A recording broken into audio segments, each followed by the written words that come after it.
여러분 안녕하십니까. 문서 형태로 최종 타결된 한미 관세 협상과 관련해 우리 정부와 기업들의 후속 논의가 시작됐습니다. 이재명 대통령이 오늘 대기업 총수들과 만나 협상 과정을 설명하며 그동안 기업들이 적극 지원해준 데 대해 감사를 전했는데요. 국내 투자가 위축되지 않도록 기업을 돕기 위해 할 수 있는 건 다 하겠다며 규제 개혁을 약속했습니다.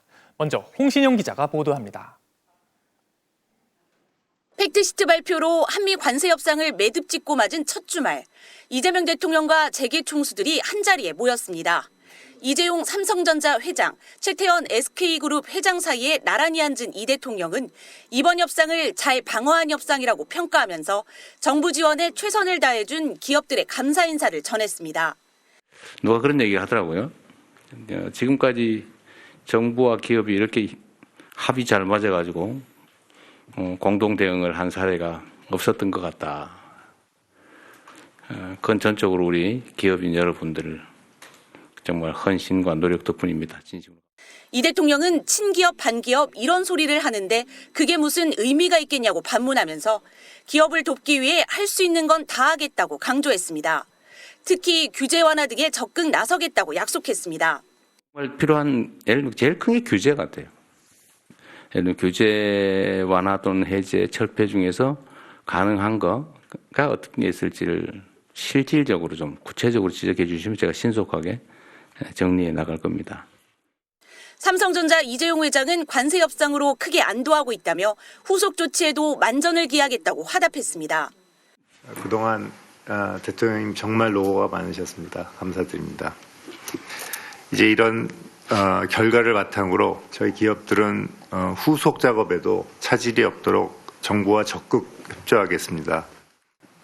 대통령님의 그 배짱 뚝심, 그래서 오늘 아침에 저희 미국에 있는 로비스트들이 니네 나라 정부 대단하다고 그러더라고요. 그래요? 일단 진심으로 존경합니다. 기업인들과 3시간 가까이 회의를 진행한 이 대통령은 내일부터는 K방산 세일즈에 나섭니다.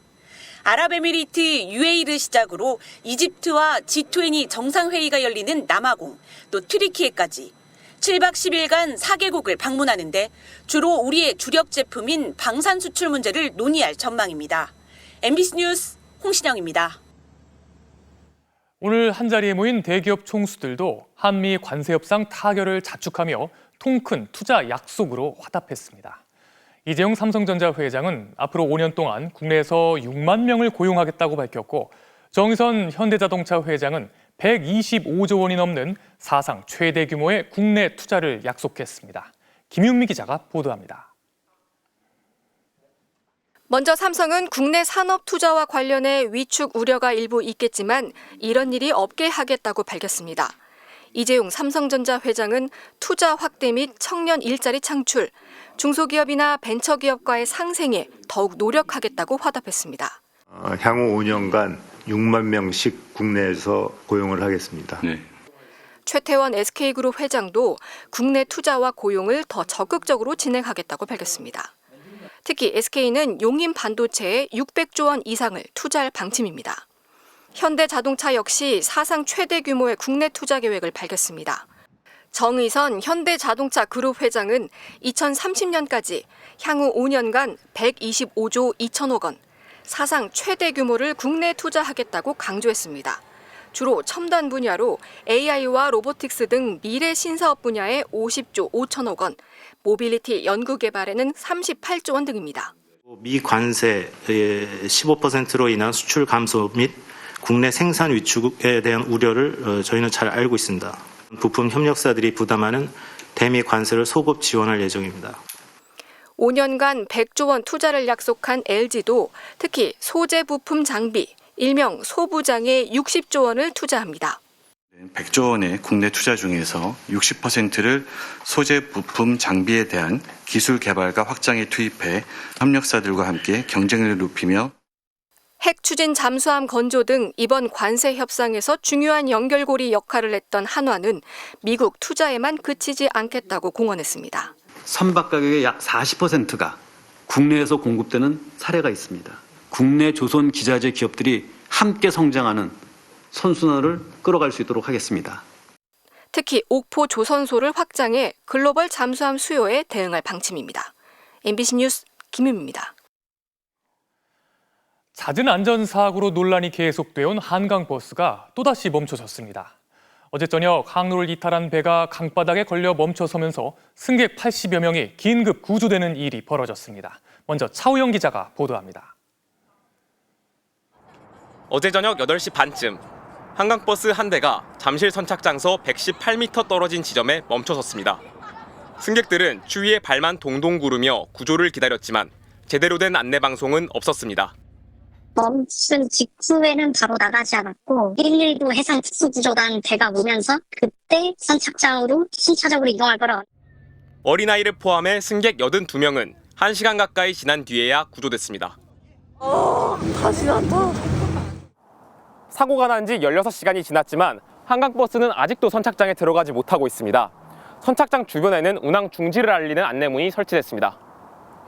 서울시는 압구정부터 잠실까지 한강버스 선착장 4곳의 운영을 중단하고 점검이 끝날 때까지 마곡에서 여의도 사이 구간만 운항하겠다고 밝혔습니다. 한강버스를 타기 위해 선착장에 온 시민들은 발걸음을 돌려야 했습니다. 한 달 후에인가 뭐 이래 된다 해서 한 달 정도 된 것 같아서 왔는데 또 오늘도 또 중단되다니까 지금 불편하네요. 끔찍하네요. 끔찍하네요. 저렇게 탁 걸릴 정도 같은 거는. 어제 오후 1시쯤 인근 지점에서도 한강버스가 잠시 멈추는 사고가 있었지만 별다른 조치는 없었습니다. 오세훈 서울시장은 개인 SNS에 승객 여러분께 불안과 불편을 끼쳐드려 송구하다며 사고 원인을 파악해 신속하게 보완하겠다고 밝혔습니다. 김민석 국무총리도 사고 원인을 규명하고 안전대책을 점검하라고 특별 지시를 내렸습니다. MBC 뉴스 차우영입니다. 2달 전 첫 출항한 한강버스는 불과 열흘 만에 승객 탑승이 중단됐죠. 그리고 한 달 만에 운항을 재개했지만 크고 작은 사고가 끊이지 않고 있습니다. 문다영 기자가 보도합니다. 사고 발생 직후 서울시는 선박이 한강 바닥에 있는 토사나 이물질에 걸려 멈춰 섰다고 밝혔습니다. 현재 항로 이탈은 없는 걸로 확인이 됐습니다. 토사라든지 아니면 이물질과의 접촉으로 인한 정지라고 현재로는 추정을 하고요. 하지만 GPS 이동 경로를 확인한 결과 배가 항로를 이탈하며 사고가 난 것으로 드러났습니다. 잠실 선착장 인근에는 항로의 왼쪽 끝과 오른쪽 끝을 안내하는 표시등이 있었습니다. 그런데 사고 당시 오른쪽 표시등이 충분히 밝지 않아 선장이 길을 잃고 수심이 낮은 곳으로 이동했다는 겁니다. 목격자들은 배가 이상하게 운항됐다고 말합니다. 그 앞에 초록색 반짝이 있는 부표가 있어요. 부표가 있으면은 그 배가 반드시 피해가거든요. 그렇게 앞에 바짝 붙을 리가 없어요.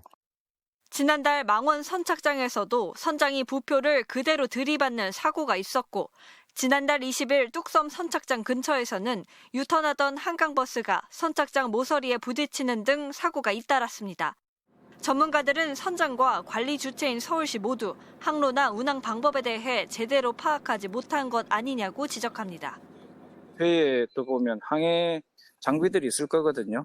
뭐 그런 걸 가지고 이제 자기 위치가 어딘지는 확인을 해놔야죠. 그게 그 항로를 표시하는 등이 하나가 꺼졌다고 해서 항해를 못하면 안 되는 거잖아요. 서울시는 오는 19일 만조 시점 물대에 맞춰 선박 구조 작업에 들어갈 예정이라며 수중 탐사와 부유물 제거 등 안전 조치를 강화하겠다고 밝혔습니다. MBC 뉴스 문다영입니다. 아시아 최대 규모의 물류센터인 천안 이랜드 물류센터 화재가 이틀째 이어지고 있습니다.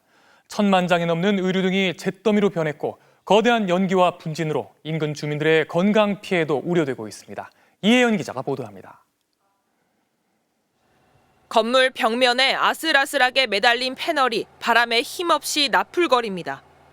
뿌연 연기 사이로 중장비가 시커멓게 탄 잔해를 쓸어 담습니다.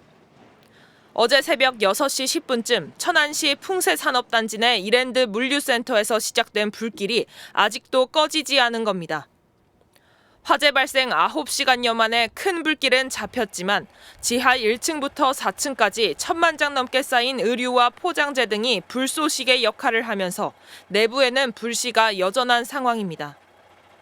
거센 불길에 철골 콘크리트 구조인 건물 절반가량이 무너져 내렸습니다.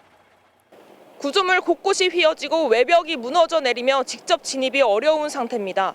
소방당국은 중장비를 투입해 잔재들을 해치며 잔불 정리에 나서고 있습니다.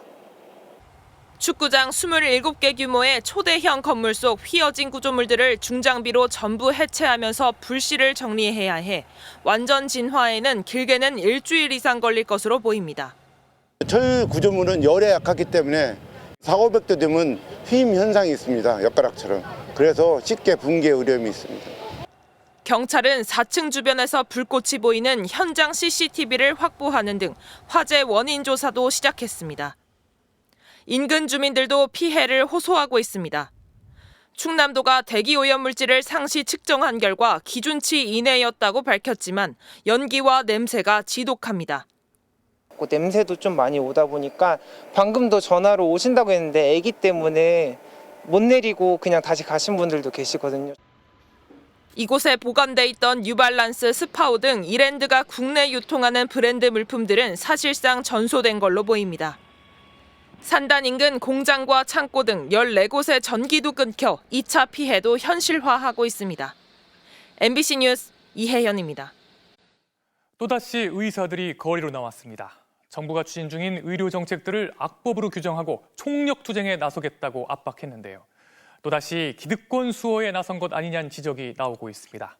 백승우 기자가 보도합니다. 전국에서 올라온 의사 수백여 명이 손팻말을 들고 국회 앞에 모였습니다. 필수 의료 무너진다! 무너진다! 이들은 정부가 추진 중인 성분명 처방과 검체 검사제도 개편, 한의사에 대한 엑스레이 허용 등을 3대 악법으로 규정했습니다. 전국 의사 대표자들은 오늘 국회와 정부의 일방적이고 무모한 의료 정책 추진을 강력히 규탄하기 위해 이 자리에 모였다. 핵심 쟁점은 성분명 처방. 최근 수급이 불안정한 의약품들을 대상으로 상품명 대신 성분명 처방을 의무화하는 법안이 국회에 발의됐는데 의사들은 처방권을 침해하고 환자의 안전을 위협한다며 반대하고 있습니다. 동일 성분이라는 이유로 의사의 판단 없이 약제가 대체된다면 그로 인한 의사의 처방 권한과 안전은 누가 책임질 것입니까? 하지만 생동성 평가를 통과한 같은 성분의 약은 효과가 동일하다고 볼 수 있어 다른 나라들도 성분명 처방을 권장하고 있습니다.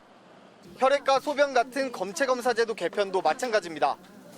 병원들이 전문기관에 검체 검사를 맡기면 건강보험공단은 검사료와 위탁관리 수수료 10%까지 모두 병원에 지급해왔는데 앞으로는 검사료를 검사기관에 직접 주겠다는 겁니다. 연간 1,000억 원대 규모의 수수료를 절감할 수 있지만 의료계는 1차 의료기관 생존을 위협한다며 반대하고 있습니다. 병원 입장에선 수수료 외에도 검사기관이 관행적으로 되돌려준 검사비 일부를 더 이상 받지 못하게 됐기 때문이라는 분석입니다. 다른 의견을 가지고 있다면 그거는 함께 테이블에서 논의를 해야 될 사안이라고 보여집니다. 국민들 입장에서는 기득권을 지키려고 하는 직격주의 중심의 행위로 보여지기 때문에 의사협회는 환자 안전을 내세우며 요구가 받아들여지지 않으면 대정부 총력투쟁에 나서겠다고 밝혔는데 잇따른 정책 반대는 과연 누구를 위한 건지 의구심이 나오고 있습니다. MBC 뉴스 백승우입니다. 한미 관세 협상 내용이 문서화되면서 우리나라는 핵 추진 잠수함 설립에 대해서도 미국 측으로부터 공식적인 동의를 얻었는데요. 미국 해군 참모총장이 한국의 핵 추진 잠수함을 중국을 견제하는 데 활용할 것이라고 언급했습니다. 이에 대해 중국은 벌써부터 강한 경계심을 감추지 않고 있습니다. 손하늘 기자가 보도합니다.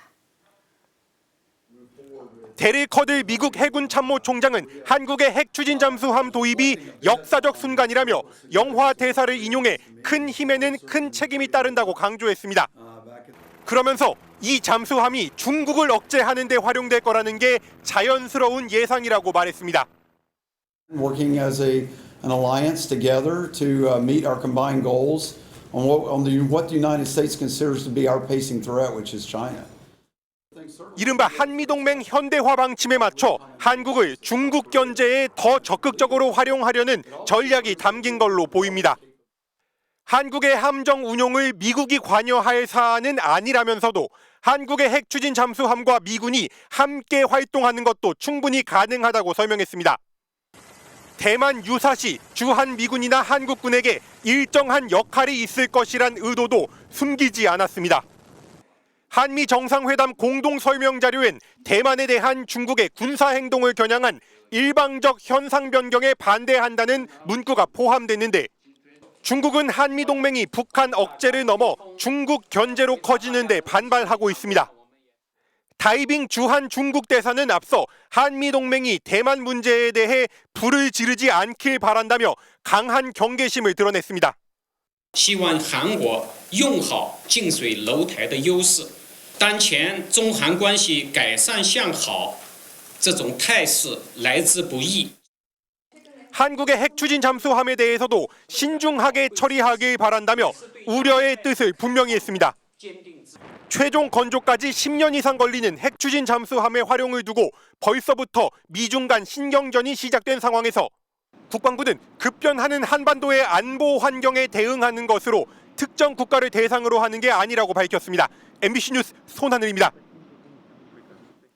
요즘 우리나라에 오는 외국인 관광객들은 면세품과 홍삼 대신 화장품과 의약품을 산다고 하는데요. 한국 약국에 가선 뭘 살까요? 송재원 기자가 현장에 다녀왔습니다. 피부과 시술을 받은 한 고객이 약국에서 항생제를 처방받습니다. 그런데 약사의 설명을 바로 옆 직원이 일본어로 통역합니다. 하루 3번 5일분 나왔습니다. 평범한 약국 같지만 관광객이 가장 많이 몰리는 곳 중 하나인 서울 홍대 입구의 약국. 약을 고르는 손님 대부분이 외국인입니다. 저희 약국 같은 경우에는 외국인 분들이 전체 고객의 한 70%에서 80% 정도 차지하고 있는 것 같습니다. 对肠道的一个对睡眠的一个嘛，我听说好像小红书说你们韩国的保健品相对好一点，所以我想来看一下。 외국인들이 많이 찾는 건 소화제, 항생제 같은 일반 약이 아닙니다. 피부에 바르는 크림이나 여드름 연고처럼 미용용 의약품들을 주로 찾습니다.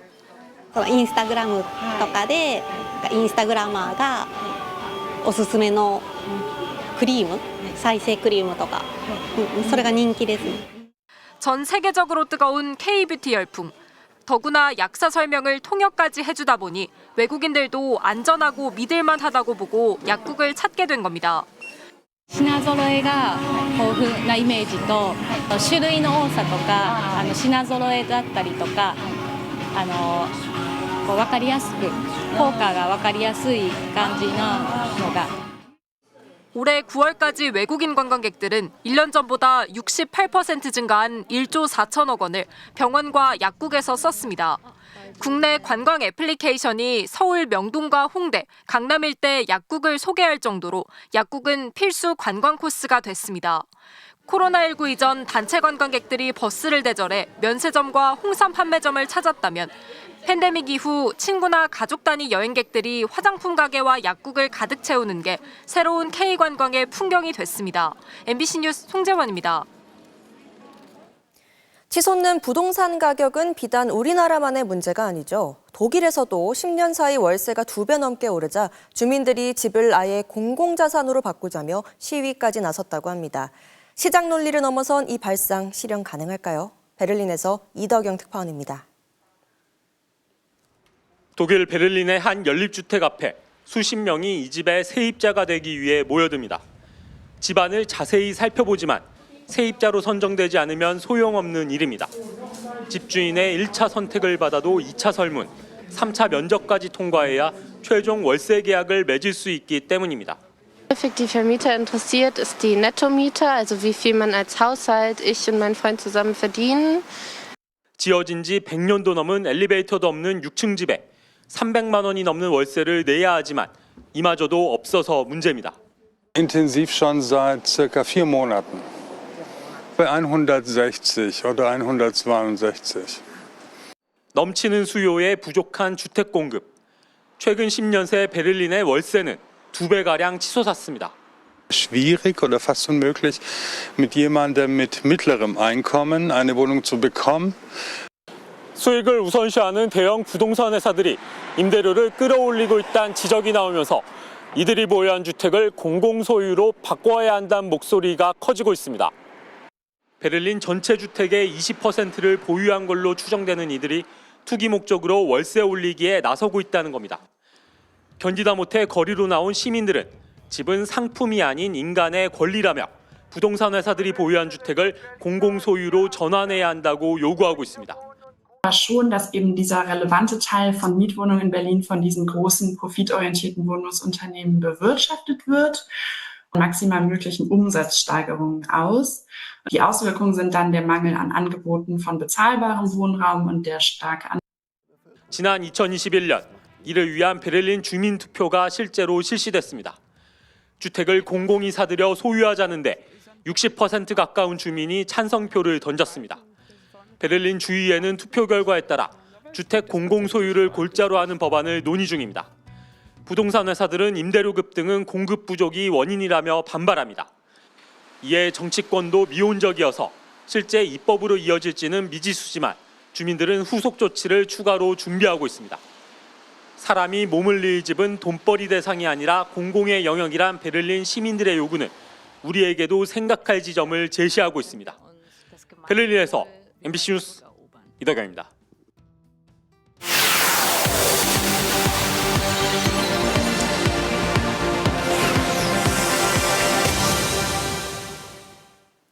북한 김정은 국무위원장의 딸 김주애가 공개된 지 이제 꼭 3년이 됐습니다. 후계자다 아니다 여러 분석이 나오는데요. 김필국 논설위원이 살펴봤습니다. 처음 모습을 드러낸 건 3년 전 화성 17형 시험 발사 현장이었습니다. 역사적인 중요 전략무기 시험 발사장에 사랑하는 자제분과 이후 갈수록 키가 조금씩 커지고 볼살이 빠지는가 하면 옷차림도 성숙해진 모습으로 나타났습니다. 사랑하는 자제분으로 시작했던 북한 매체 호칭도 달라졌습니다. 당중앙위원회 비서들이 존경하는 자제분을 모시고 귀빈 속에 자리 잡았습니다. 지금까지 식별된 공개활동은 40여 차례. 지난 9월엔 김 위원장의 방중길에 동행하는 등 퍼스트 레이디 같은 행보도 보이곤 합니다. 미래 세대의 상징 정도로 평가하던 정보기관 분석도 후계자로 보는 쪽으로 기울고 있습니다. 김주애를 세습을 염두에 둔 하나의 서사를 완성하기 위한 과정으로서 방중했을 것으로 국정원은 분석을 하고 있습니다. 2017년 당시 국정원은 김 위원장에게 2010년생 아들과 둘째인 김주애, 성별을 모르는 셋째가 있다고 전했습니다. 최근엔 2013년생 김주애가 첫째고 2017년생 자녀는 아들이란 관측도 제기됩니다. 장녀라 해도 13살의 어린 나이. 또 국정원이 최근 김 위원장의 건강에 별 이상이 없다고 밝힌 만큼 후계자 지목은 아직 이르다는 분석도 나옵니다. 경호 문제도 있고 후계자로서 너무 빨리 노출되면 그 교육과 훈련을 하는 데 있어서 상당히 문제가 있을 수 있다. 김주애로 확정됐다기보다는 후계자로서의 가능성이 높은 사람 중에 한 사람인 건 틀림이 없다고 봐요. 후계자 내정이 유일지도 체계 구축과 연결되는 북한 체제 특성을 감안할 때 후계자의 정치 활동을 뒷받침하는 징후가 없다는 점도 눈여겨볼 대목입니다. 후계자 논의가 이루어지기 위해서는 적어도 김주애가 당원이 되고 어떤 직책을 가지고 실질적으로 활동을 해야만이 이렇게 얘기할 수 있는 것이고, 북한은 앞으로도 대내외 선전 효과를 위해 김주애 띄우기를 이어갈 것으로 관측되지만 후계 논의가 공론화되지는 않을 거라는 전망이 우세합니다. MBC 뉴스 김필국입니다.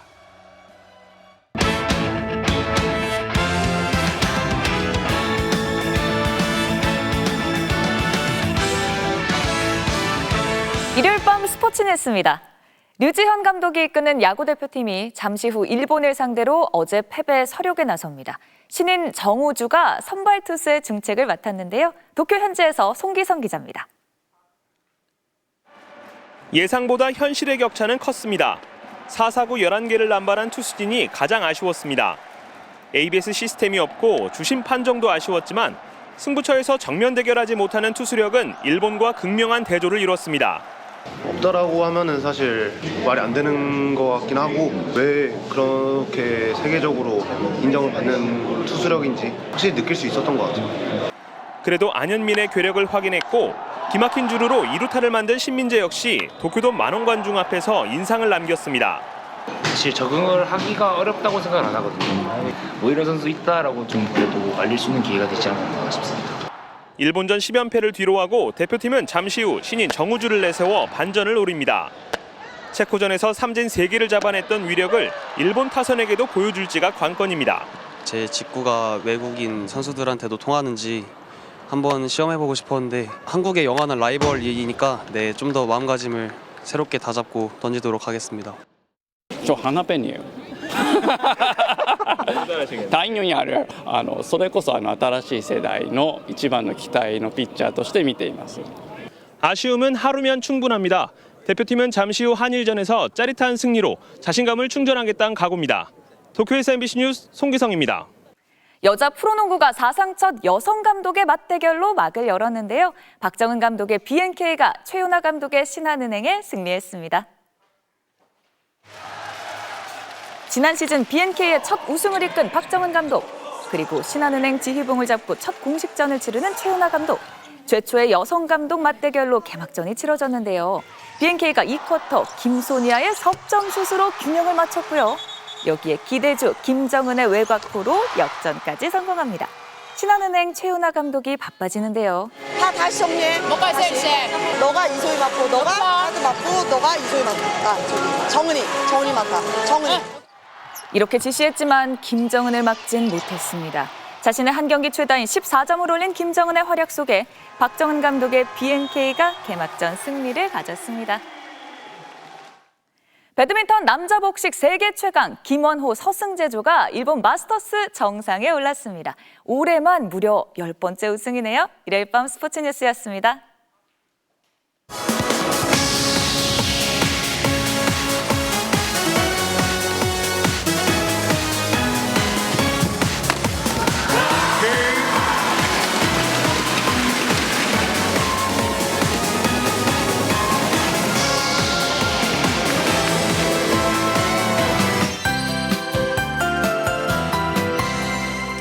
오늘도 포근했는데요. 내일부터는 날씨가 겨울로 돌변하겠습니다.